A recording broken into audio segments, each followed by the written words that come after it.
भसुर के कमाई सारा बैंक में धराला हो, बैंक में धराला।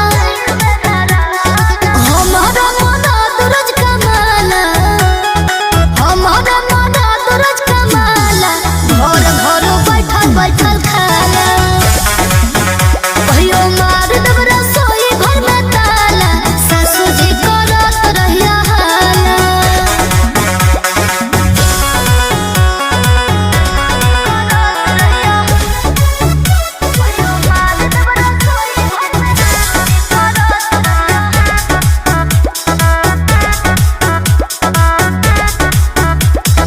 दिन भर किचन में करतानी ड्यूटी, ससुर में रोइनी जब से घट गई ड्यूटी।